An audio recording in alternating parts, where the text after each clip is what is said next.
Halo guys, kenalin gue Naufal.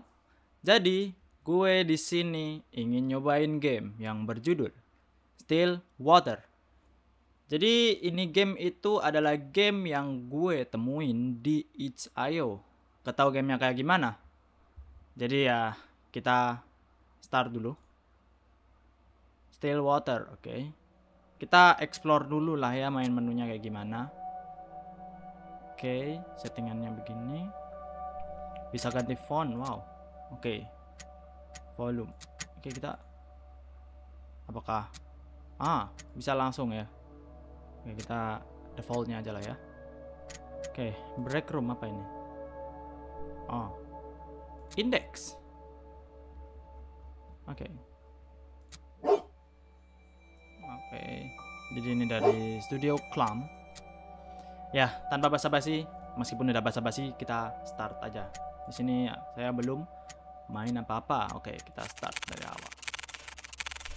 Oke. Oke, kita mulai.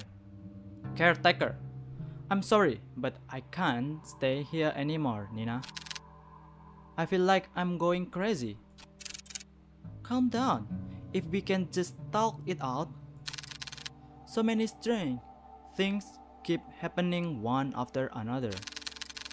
Every day there is this dang, dripping sound. I thought it was just something leaking at first, but I checked every faucet, every ceiling, everything, and still I hear it everywhere, constantly echoing in my ear. Schizo kah? Please, listen to me. Oh, but the water. The dang water. Water? Yes, it's everywhere. Pools of it are all over the house, and every time I try to mop it all up, another will appear. Oke, jadi ada air yang tiba-tiba muncul dan katanya ada suara, entah suara apa nggak tahu. There's no end to it. Oke. And but it's alright. But it's at night. It's at night when it comes. What are you talking about? I hear someone or something walking along the hallways at night. Oke, jadi katanya dia dengar seseorang gitu loh, dan ada sesuatu yang jalan di hallway pas malam-malam. Maybe it's just my grandfather. No, Nina, it's not him. I thought it was, but it's not. But I've seen it. The things. What things? Huh? I only glimpsed at it once, but I'm more than certain that the things was not your grandfather. Ever since that night, I would lock my door and pray it would walk past my room. I don't know what's going on, but I swear it just keep walking, always walking on pool of water. Sometimes I hear them randomly. Their steps are erratic and faint, but I can still hear them. Just this steady pace up and down.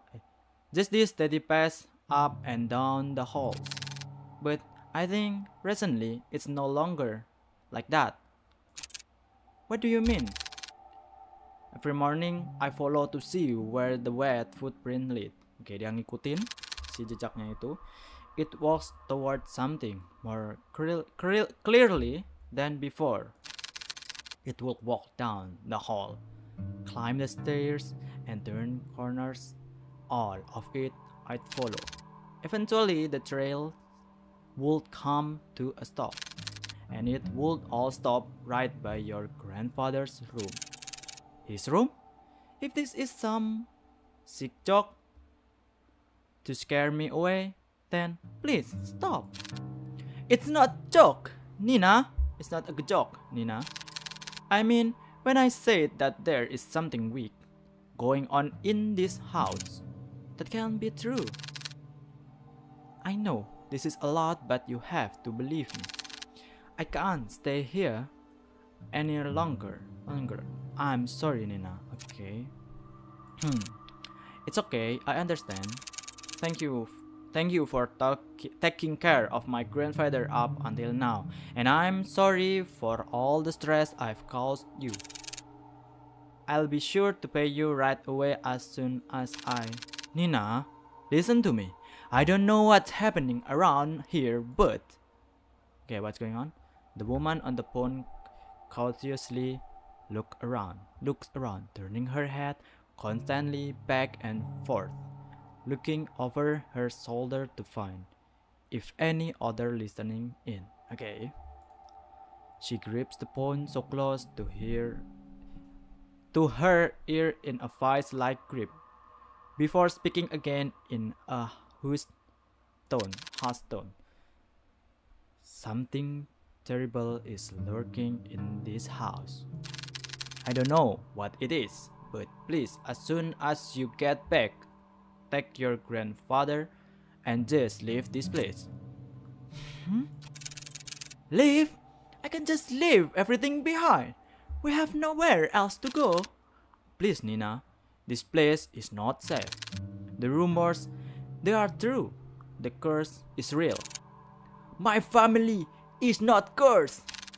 But, Nina, at this rate, you and your family will. Enough! A pause. Okay. Cold and sharp tenseness strains the call as both women, exhausted and stressed beyond their comfort, try to still their growing frustration towards one another, neither yielding to the other's doubt, only leaving anger and hurt to fester through the silence. After what feels like a suffocating stillness, Nina finally sighs heavily and responds bluntly to the caretaker. Look, I don't know what you heard or saw, but I can't just leave things like this. Whoever or whatever they are, they will answer to me. I won't let them have their way. I don't have time wasting my energy on this stupid curse. So if you can't help me, then so be it. I'll find a way. Nina, my grandfather is all I have left. He is all I have left. Oke, jadi dia udah nggak punya ibu, ayah, atau saudara, memang nggak punya. I don't know. Oke. Ini kah grandfathernya? Why the shadow is kinda different though?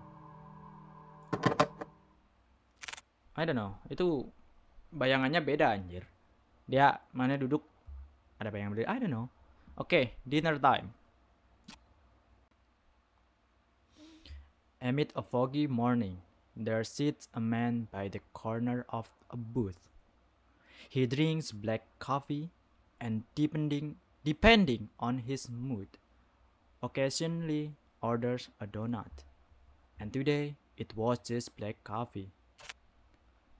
Okay, his name Hugo. Ugh, I swear I've never seen that amount of paperwork in my life. A freaking mountain worth of it. You are a valuable member of our team, Hugo. My foot. I'm starting to believe that I was bamboozled into joining their agency.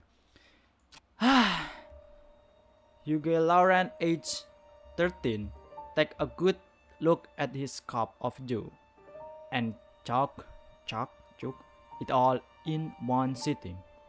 He then continues to grumble to himself about last night's grueling walk at the office. Grueling apa guys? Bentar ya, aku translate dulu ya. Grueling.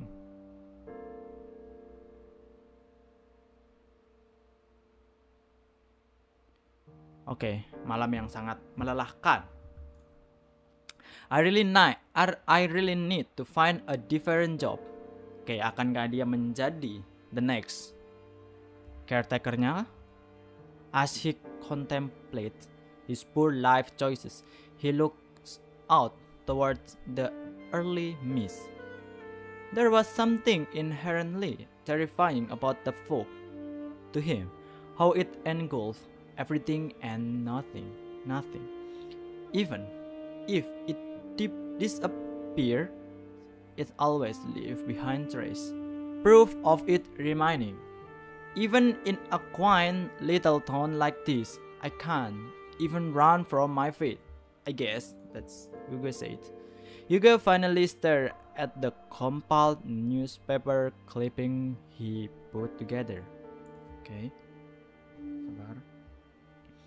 Some of them from recent event, but mainly all were past headline of missing person cases.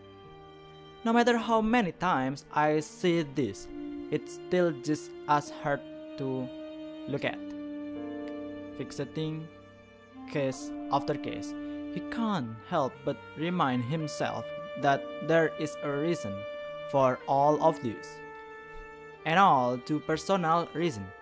Seeing strange things come with a price. In the end, I'm the one doing this to myself. Sunroof, mind if I join Kuya? An annoyingly familiar voice interrupts his train of thought. He slowly looks up to see the one responsible, although reluctantly. "Good morning, Hugo." Hugo saw and turned away from him. He then gathers the file and shoves it back into the binder. Meanwhile, the dull man takes this as an initiative and sits at the opposite end of the booth. He greets the waiters passing by and orders himself the hefty body breakfast special with an extra plate. As usual, the waiters is happy to oblige and goes back to the counter to relay his order. The man then looks back at Hugo. He sees the empty cup and the now jamlet newspaper clipping, all the while Hugo is trying to ignore him. "You really should eat something with that black coffee. Not ordering any donuts today." "I'm fine, Noah." Oh, his name Noah. "I'm just not in the mood, okay?" "Not even a little?" There is a momentary silence between them before Noah disturbs it once more. "Well, too bad for you. I ordered a big breakfast for the two of us." "Two?" As if the world could grace Noah with an even more perfect punchline, the food arrived. "Why the hell did you order for the two of us? Just eat what you want to eat. Don't worry about me." "Whoa, mukhang masarap. Right, Hugo? Mukhang masarap. What's this? Are you even listening to me? Come on, we both know that if you don't eat now, who knows when you will, and I'm not about to let you faint again. So, open wide." Noah De Leon, age 27, and natural-born charmer, is also the only person in the world who lovingly threatens him to eat every day. "You are not." Okay. With a pensive look, Hugo finally gives in and eats the generous spoonful without further complaint. Ya, ujung-ujungnya dimakan. "It's good, right? Good food will always help you cheer you up. Damn him. I got swept away again. Oh, by the way, the ship will be out for a business trip. She mentioned it will be for a couple of days." Okay. "When did she tell you this? I didn't hear anything about it." Yesterday, I think." Yesterday? She told me to sort out the cabinet. Yesterday? She didn't mention anything about a business trip." I guess it was a pretty sudden one. Well, I mean, she did tell me to tell you, and lucky me, I know where you go every morning. You know what? I'm not surprised anymore. Well, what do you want to do? We technically have the day off. I'm gonna back. I'm gonna head back to the office. There are a couple of boxes I didn't get a chance to sort out. In the case, I'll come with you. Why? You could just rest for the day and pass up this opportunity to get to know you better, Kuya. Quit it. After their enlightening banter, the two of them finished their breakfast, pay for their meals, and head to Hugo car. Okay. As Noah opened the door to the passenger seat, he noticed a bloodhound. The bloodhound sleeping inside. Bloodhound apa anjing ya? Oh ya benar. The big dog stared at the sound of the car opening and lazily stared at Noah. I'm sorry, big guy. He then closed the door while trying not to make too much noise to disturb its occupant. Colby. At the sound of his name, his heavily lidded eyes slowly peeked to see who calls for him. Is it his one and only partner, his human? As if finally realizing who he is or where he is, the old bloodhound stirs up from his sleep, pounces at Hugo, and proceeds to wag his tail uncontrollably, barking. Good morning again, Colby. Had a nice nap? Colby, 8 years old. Okay, 8 years itu buat anjing atau hewan itu termasuk udah tua sih. Hugo's most faithful and loving partner in crime has the biggest tendency to just sleep all over the place. Noah, who is witnessing all of this from the back seat, chuckles to himself. He is amazed and slightly defeated at Hugo's sudden surge of energy. It doesn't matter how many times I try when it comes to boosting up his mood. No one can beat Colby. Okay. Again sih. Okay. The three head back to the office. Mereka bertiga balik ke office.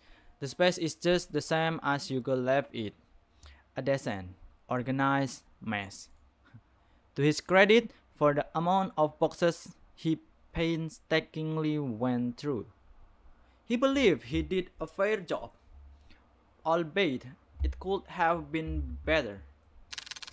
Wow, you really outdid yourself, Hugo. It looks less crowded. Shut it up. Shut it, will you? I said I was gonna get to it.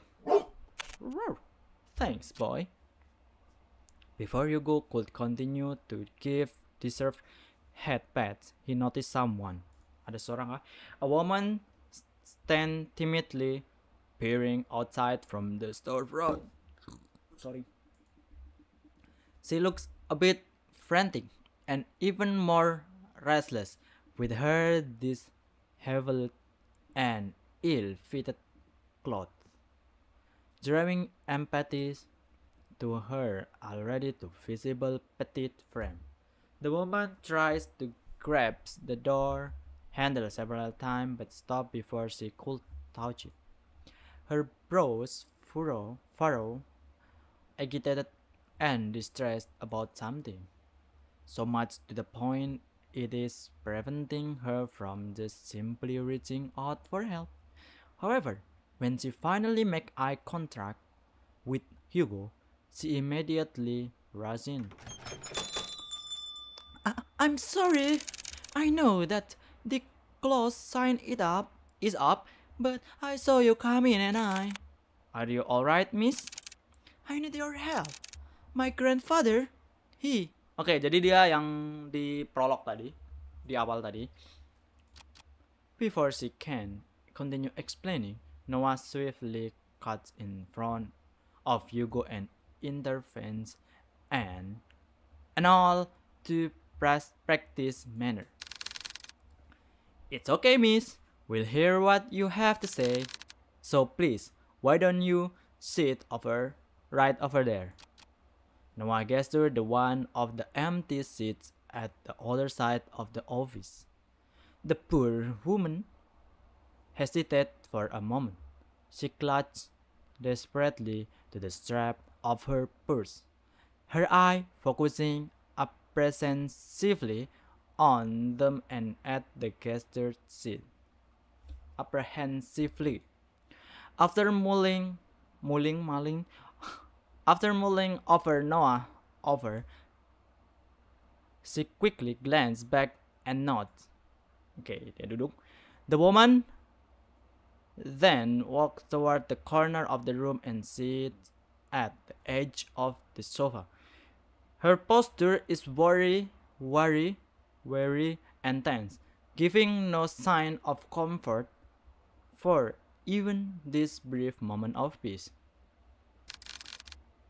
Can you start off by telling us your name? I apologize for earlier. I'm usually a bit more composed than this, but I guess I'm failing at that too. My name is Nina Mortimer. Okay. Hello, Miss Nina. My name is Noah De Leon. I'm one of the assistants here. That big guy next to you is our other lovely assistant, Colby.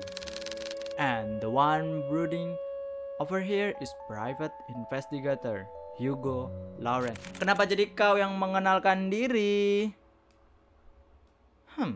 I'm not brooding, I'm just tired.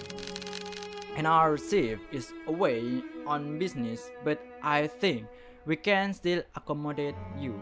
Okay? So, how can we help, Miss Nina? For just a moment, Nina appeared a bit more relaxed, more hopeful, maybe even relieved from this warm welcome. However, she once again tensed up, the guilt and shame come rushing back to her, visible by the creases of her brow as she once again realized why she is here. I need help watching over my grandfather tonight. Tonight? Yes, I know this is a strange request, but my hands are tied of this. It has to be tonight. I'm sorry, Miss Nina, but I don't quite understand. Is your grandfather in any danger? I think someone is trying to take him away. Take him? Miss Nina, I think you should contact the police right away.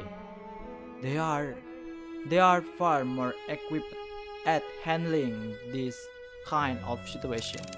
No, they're not. I've tried requesting their help, but they have given me the same answer verbatim for weeks. No, ya, biasalah. They will send someone out to watch over the manor for the entire day.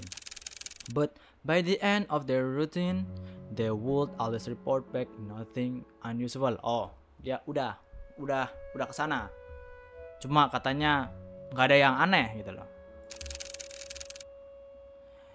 They saw no one else leaving or arriving at the house other than me or the caretaker.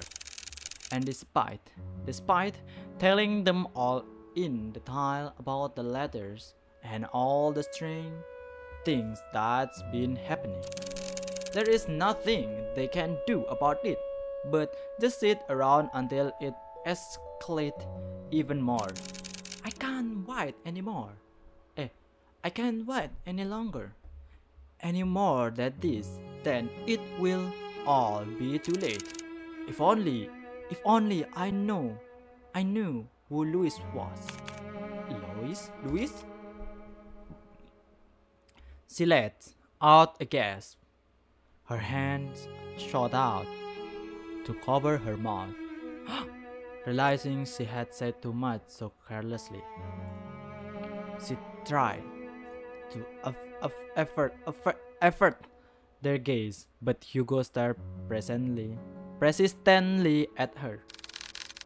Miss Nina, who is Louis? Are they the ones causing all of this? Once more, she contemplated her brow knit closely together as she bit her lips nervously. It's as if the words she wanted to say have suddenly died out, too heavy to even utter. A mistake she can't take back. Before the silence stretches further, Noah speaks to Nina with a gentle and reassuring tone. Miss Nina, I know it's scary. All of the things you have mentioned to us so far, no one should ever have to experience, especially by themselves. And I assure you, we'll listen to all of it. I promise. Wild and maniac eye searched deeply at them, trying desperately to discern and doubt or mistrust on their face.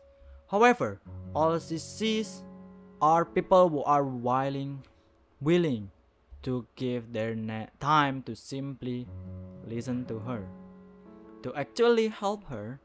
From this alone, Nina looks to the side where her purse is and open it. Gatel anjir, dungku. Tucked inside one of the pockets, she takes out a single, slightly crumpled envelope with a pigmented red wax seal pressed in the middle. At a glance, Hugo can tell right away that this letter appears to be a bit more worn out and antique. And yet, despite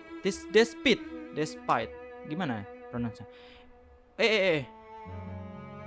It's delicate from form. Okay, it remains well preserved well kept. It's all mulai capek guys, sabar ya. It's as if the letter itself was untouched by time forever waiting to be opened. Grandfather has been receiving cryptic letters for the past month now. The letters didn't come with an address or the name of the sender, but this one is different from the rest. This had the name Louis on it. As she hands over the letter, Hugo noticed her hand slightly shaking. Nina is still avoiding his gaze, but he knows she is trying in earnest. But before he could reach out his hand, he sensed it. Sensed what? A faint shift in the room, unnoticeable to the others, but all too glaringly clear to him. There is something very wrong with this letter. Suddenly, Hugo recoiled his hand away in pain, like being struck with something sharp, so spontaneously, so memorable, that even if the pain disappeared within seconds, a hint of it remained. Something so small, akin to a prick from a rose thorn, or more like a pepper cut. Are you alright? I'm sorry. I didn't mean to hurt you. No, I'm fine. Miss Mortimer, it's not your fault. It's not your fault. Hugo stares squarely at the cut. A thin red line starts to form slowly by the top of his index finger. Oke, dia liatin jarinya. Trailing down and stop just above their first crease. A red so clearly visible it's daunting. That doesn't look like a normal paper cut to me. Let me get you a band-aid. It's fine, Noah. I don't need one. But really, it's fine. It doesn't even hurt that much. Noah takes one good look at him before sighing expressively and sitting back down in his chair, still eyeing on Hugo's hand. Hugo shrugs, and returns his attention back to the letter. But this time, luckily, nothing happens. For it to reach all the way out here with just a letter alone is truly terrifying. Carefully, he removed the content of the envelope and unfolded. At first, it looks like any other's normal written message. A person named Louis is asking the other, Henry, to come meet him by the lake at midnight, needing to share something important with him.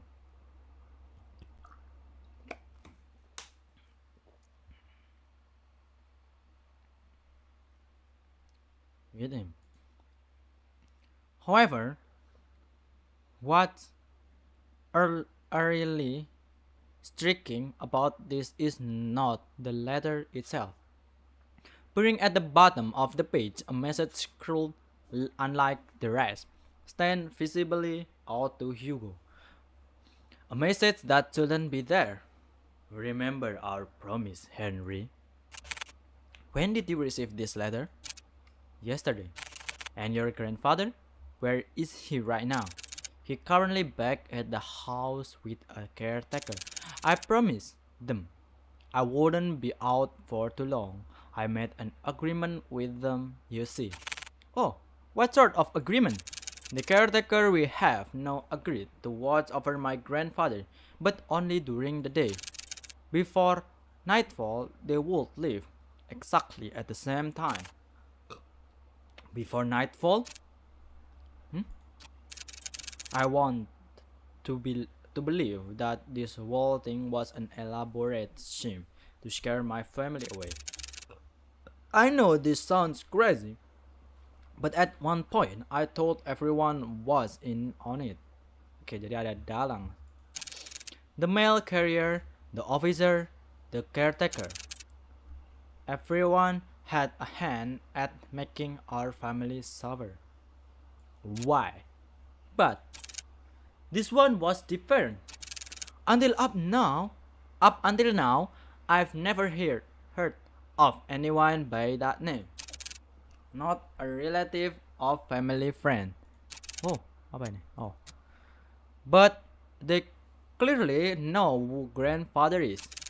If I don't do something about this, I will lose him too. Too? What's wrong with your parent though? Just by uttering the words alone, Nina began to break down. The stress, the anxiety, the fatigue, all of it was finally catching up to her. Her body hunched forward, her hands pressed close to her eye as she tries to cover the stream of tears running down her face. What the hell, man? What that voice, though? As an act of comfort, Colby sit closer to Nina while Nona fetched tissue for her. Oh, see? Colby. Hugo, on the other hand, is puzzled. She said this whole thing has been going on for the past month, but something doesn't add up. And before nightfall, I think there is more to this she is not admitting. Whatever happened with the letter, I'm more than certain certain that whoever or whatever Louis is, they are coming for blood. Baiklah. Oke, kita saving dulu guys. Oh, this is, oh sorry, to quick save. Manual save lah. Oke. Take this case. Do you want more tissue? We'll do it. We'll take on your case. For a moment, everything goes still. Their eyes and attention are solely directed at Hugo, whose eyes have a certain glint to them, no unwavering and more determined than ever. Before anyone else speaks, Nina stands up, wipes away any stray tears from her face, and walks up to him. You will take it? Hugo simply nods. Okay, ngangguk. Thank you. Thank you. You don't know how much this means to me. We are glad to help, miss. Nina, please just call me Nina. Well, Nina, we'll do our best. Nina smiled at Hugo and Noah in gratitude. Her eye renewed with a faint gleam, a hope that maybe things will change for her and her family for the better. However, before heading out, Nina reaches into her bag once more. She takes out a small piece of paper and a pen, and hastily start jotting down something. Apa ini jotting? Oke, 4970 kah? Church Street. Oke, gereja. Ini kayaknya alamatnya deh. I best be on my way now. I let grandfather know ahead of time you will be coming. Also, this is my address. I'll be sure to greet you all when you arrive, and thank you again, truly. She politely bows to them and walks out the office, already reaching into her purse for her car key. Okay. Hugo watches from his desk as she goes to open the driver's seat.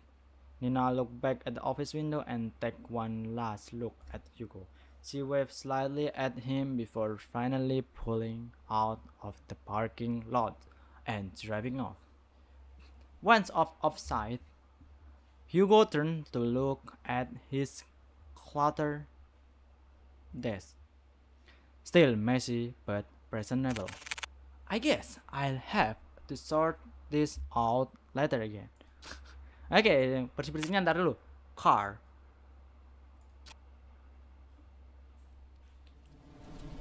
Oke guys. Jadi sekian dulu, kita pause dulu di sini. Kayaknya ini pas sebelum kita pergi ke rumah Nina ya. Oh, di sini ada ini ya. Oke guys. Jadi sekian dulu untuk kali ini. Udah 30 menit lebih, hampir 40 menit kita bermain game. Jadi Nina kedapatan suatu yang aneh ya. Nggak tahu, tadi ada tetesan air, ada yang pecekan, terus ada entah suara yang dikatakan dari si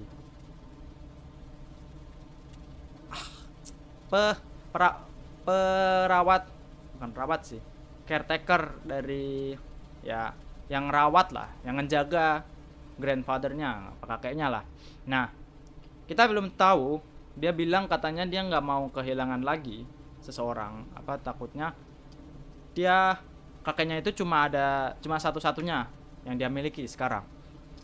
Kita nggak tahu apa yang terjadi sama keluarganya dia. Ya, kita akan nantikan selanjutnya setelah kita sampai ke rumah Nina ya. Sejauh ini masih abu-abu semuanya. Apa yang terjadi kepada Nina dan apa hubungannya caretaker itu, apakah ada hubungannya atau tidak, kita nggak tahu. Kita nantikan selanjutnya. Sekian dan bye bye.